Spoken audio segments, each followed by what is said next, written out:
I had them going 10-7, and did I have them making the playoffs or missing the playoffs? I think it says here I had them missing the playoffs, but I believe they're actually making the playoffs in my playoff predictor. So I think I might need to amend our sheet that we have here. But you have them going 9-8 and missing the playoffs definitively, I hope. What do you think about the Cleveland Browns, where they currently are, offensive MVP? Talk to me about the Browns. So there is a lot going on here because the Browns are they were kind of this Jekyll and Hyde team last year, right? There's some things they're absolutely great at. We know Myles Garrett in the pass rush, right? We know they can run the ball behind a good offensive line, but you had the Nick Chubb injury last year. And I think a couple of things for me. One, I always question teams that have quarterback issues, and I kind of believe there is a quarterback issue here. When you have a guy who, since he joined Cleveland and Deshaun Watson, has a 61.5 overall grade, honestly, that's backup level stuff. It's just not going to be – you're not going to make the postseason with a guy grading a 61 at quarterback, okay? And two, they've got some issues at offensive tackle right now. Jedrick Wills is hurt, and they're not sure he's going to be ready for opening day. Jack Conklin's been taking reps at left tackle now, a position he's not used to. DeJuan Jones, the rookie from last year, played well for them, but then he blew his ACL out, I believe it was, as well, and he's recovering from injury.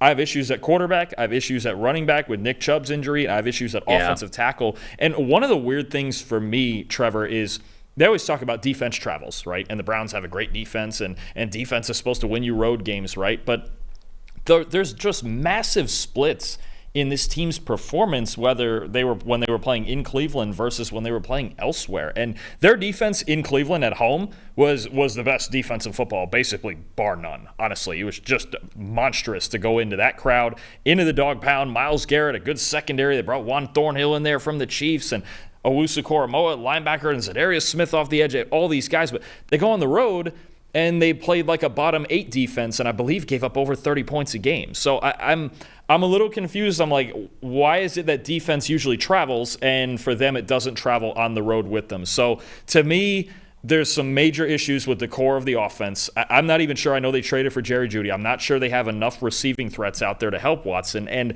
they need to take this show on the road and play better away from Cleveland. Yeah, I do agree with you there. I think that they need to be a better team when it comes to playing on the road. Dalton, it's just really hard for me to look at this team and say, with missing Nick Chubb for most of the year, with Deshaun Watson playing as poorly as he did, and then also missing time due to injury, they still finished with 11 wins. Stefanski still had this team as a double-digit 11-win team last year to make the playoffs. And so even though I still don't think things are perfect in Cleveland, it's really hard for me to have them anywhere less than 9 games for sure. I know you got them at 9 games, but I had them, winning an extra one there, being at 10-7, sneaking in and getting a wild card bid. So I think that they're going to be right there, even with the question marks at quarterback. I think the offensive MVP for this team has to be Deshaun Watson. It cannot be anybody else. If the team is going to get to where they want to go, it's going to be through Deshaun Watson. He has recorded 1 game where his passing grade was above a 75.0 since 2020. Now, 2 of his best games since 2020. Now, remember, he held out all of 2021, so you missed all that 2021 season. But 2 of his highest graded games did come last season. He had 2 passing grades in the 70s, but every other grade that he has played with the Cleveland Browns has been in the 60s or worse. He just straight up has not been good. And we've had this conversation for 2 straight years now, but it has to remain the same because on paper, Cleveland's roster remains one of the best in the league. Now, you mentioned they're going through some struggles along the offensive line. They've got to get healthy along the offensive line. That has to be better because that has been a big reason why this team has been as good as they've been over the last 3 or 4 years is they are dominant in both trenches with some studs on both sides of the ball in that area. They still have to get healthy and be good there, but if everything is as it is supposed to be, the MVP on this team is Deshaun Watson. So I think that it's all got to run through him. Did you mention your MVP? Who's your MVP for him? Actually, mine is the guy who was their best player last year, and it kind of correlates with Watson. But I got Amari Cooper at receiver. He's just one of the most underappreciated receivers in the entire league, right? I know he was in Dallas, he's in Vegas, he's in Cleveland, he's switching teams. It's kind of the same way I feel about Brandon Cooks, where I go, don't forget how good this guy is just because of how many teams he's been on, right? He's good for 1,000 or 1,100 yards every single year. And let's be real, with a lot of questions at wide receiver, he's the focal point in their passing game. So if Watson is going to make that recovery into being a star player and all of that, he's going to be targeting Amari Cooper a lot in this offense because I still think even with the Jerry Jeudy trade, they've got questions beyond Cooper. What about defensive MVP? You know, and I think this is insulting because I think that we have no choice but to name the same player here. But you mentioned how good and how deep this defense is everywhere. So talk about the guy who I think you are going to mention as the MVP, who I am also going to mention as MVP. Maybe you'll pleasantly surprise me. But then let's just have an overall talk about their defense. I thought about not naming him for maybe 3.5 seconds. So it's Myles That Garrett. Might be a world record. It might as well be. as he played last probably year. Some people, you probably did it in half that time, right? Yeah.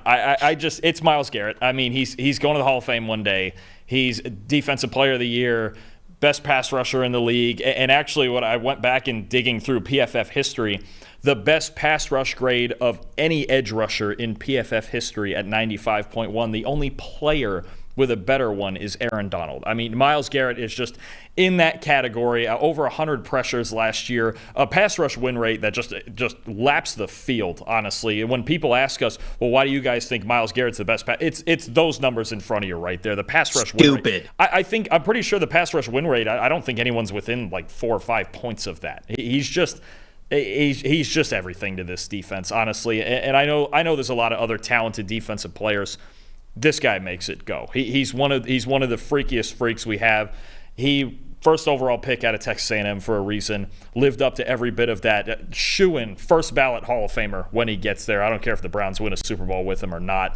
He's one of the best defensive players, honestly, we've ever seen. And you just can't pick anybody else for this. And look, there's other really good players. Look, having Zadarius Smith on the other side across from him is big time because before they got him, they were having challenges finding that second guy. Who's the guy who can get the triple teams off of Myles Garrett? It's Zadarius Smith. You have guys like Maurice Hurst, who's a good player inside. You have Jeremiah Owusu-Koramoah at linebacker. You have Grant Delpit and Juan Thornhill, who's a pretty good safety pair. You got a bunch of talented players at corner. But it all centers around Myles Garrett. And when you go in, especially into Cleveland, and you're playing them, opposing coaches are going, I don't even know what to do with 95. I don't know. There are certain guys on the field you have no answer for, and Garrett is it. If they were to ever lose him, this defense would completely change. He's the best pass rusher in football. There's arguments for a few other guys, but that's the guy I would vouch for sure. It's a really good era for the very top of pass rushing in the NFL. There is. It's Myles Garrett, it's TJ Watt, it's Micah Parsons, it's Nick Bosa, it's Max Crosby, right? I mean, like there are some monster guys, and then you got players like obviously like Aiden Hutchinson. We talked about Trey Hendrickson earlier in the show. Like there's just some really good pass rushers in this league. Myles Garrett to me is just he is still number one, and that's that. For that to be the case and you to even say that out loud is just a testament to how good he is and how dominant he is because of how good the other guys are around that. I mean, we're talking future Hall of Famers, I think, with a lot of those names that I mentioned. He had a 27.5 passer win percentage last year. The next closest was Micah Parsons at 24.1. So he wasn't even within, what is that? Almost 3.5%. It's silly. It's silly how good he is. He obviously is my defensive MVP as well. My breakout player is Jerry Jeudy, the guy that you mentioned. I think that Jerry Jeudy has got to have a big year for this team, right? I mean, I think when you look at their offensive weapons to throw the ball to, they traded for Elijah Moore, who everybody was like, ooh, Elijah Moore. He was disgruntled in New York. They weren't using him the right way. Now Cleveland's going to free him and he's going to be great. I mean, he's been fine, but he hasn't been that type of player. I mean, Jerry Jeudy, I think, could have a major breakout season. He has yet to really ascend to the level in which we talked about Jerry Jeudy, I would say, pre-draft, right? Where when he was a recruit at Alabama, and when he was the routes that this guy was able to run, I mean, how precise he was, the separation that he could create, the vertical ability, it was also fantastic while he was at Alabama. And we haven't seen that similar level of player, at least at a consistent level, in Jeudy. I think that there's a good chance that we could get a breakout year for him. But again, it's got to be sort of like a 1-2.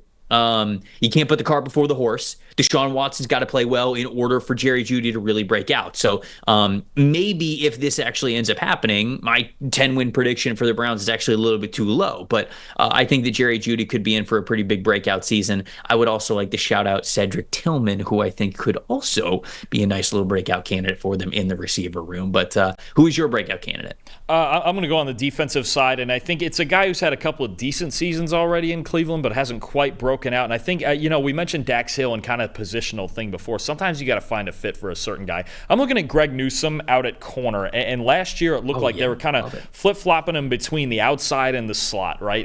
And his coverage grades were significantly higher in the slot. I think they need to just make Greg Newsome the slot corner, have Denzel Ward and Martin Emerson on the outside, and then Newsome in on the inside full-time. You see other teams do this now with, say, the Jets, like a Michael Carter, right, where it's just like, that's our slot corner. And look, nickel is the new base. And I think pure slot corners need to start getting drafted higher. We're starting to see it. Guys like Mike Sainristil still in Washington went in the top 50, right?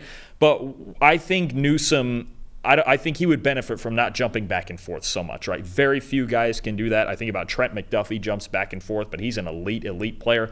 I think if they leave Newsome in the slot full time, I think he's going to have a really successful season, and then they can just have Ward and Emerson on the outside and just play with those three in a very similar manner, much like the New York Jets do with Reed and Sauce outside, Carter inside. They can have the same dynamic here in Cleveland with Newsome. Yeah, and I think it makes the most sense for them just overall, right? I mean, because Emerson's going to be an outside corner for you, Ward's going to be an outside corner for you. You would want Newsome to be that slot, and it's tough to do. But I think that you're right there with him. What about best rookie? Who do you got as the best rookie on this team? One of the areas, and in part because of health, and in part because their run defense, it wasn't as good as their pass rush and their coverage and their pass defense, right? Is linebacker, and I thought this was a team that was going to draft a linebacker at some point, and they did. A guy, Nathaniel Watson from Mississippi State's had a really, really good preseason. Ooh. This is another team that they have a lot of veterans, and there's not a ton of rookies that are going to play a lot. But you've got Jordan Hicks, who's in his 30s, Jeremiah Owusu-Koramoah, who had his first healthy season last year after 2 years, being curtailed by injury. They're kind of trying to find some answers at linebacker, and even if it's as an early special teams contributor and then somebody gets hurt or something happens, I think Nathaniel Watson, I believe it was a 6th-round pick at linebacker. I think he's very fundamental. He's not a flashy player at all. He's just going to be in his gap, make his tackles, alignment, assignment, all those things, right? I think about a guy like Azeez Al-Shaair too, who's kind of like that, like not flashy at all, but eventually it's like, you know what, this guy's pretty good. I think Nathaniel Watson could be that guy. He's very fundamentally sound. I think he's going to help their run defense if you have one of those starters in front of him get hurt. Yeah, I mean, somebody who had a ton of tackles when he was at Mississippi State is a centerpiece of that defense over the last couple of years. 113 tackles in 2022, 137 tackles last season, had a lot of tackles for loss as well. So he is somebody who, big-time tackling machine. I'm going to go with another rotational player in Zach Zinter, who I don't know if Zach Zinter is going to need to get on the field this year. He was coming off of injury when he was with Michigan, but he was part of one of the best offensive lines that Michigan had there. They, I think, get a little bit of a steal in him a little bit later in the draft, not having one of those high picks. And I wonder if he is going to be an impactful rookie for them, because as an interior guy, I don't think that Zinter is going to kick out to tackle. I don't think they're going to kick him out to tackle at all. But Joel Bitonio has played tackle before, right? And so, maybe it makes the most sense if Jedrick Wills is going to be on the PUP list, depending on Jack Conklin's health as well. Do you plug Zach Zinter in at left guard, and then do you kick Bitonio out the tackle? Is that, maybe you talked at the beginning of the Cleveland Browns section, just sort of where their offensive line is and some question marks with that offensive line. Maybe that ultimately forms their best five, if you will. And so I wonder if we're going to see Zinter at some point this season get one of those guard spots so they could kick one of those great guards in Wyatt Teller or Joel Bitonio, much more likely Joel Bitonio, out to offensive tackle because he has done it even recently, I believe. So I think that that's flexibility that they have there. They're allowed to have that because of Zinter, and I wonder if he's going to be a big-time breakout player for the Cleveland Browns this year.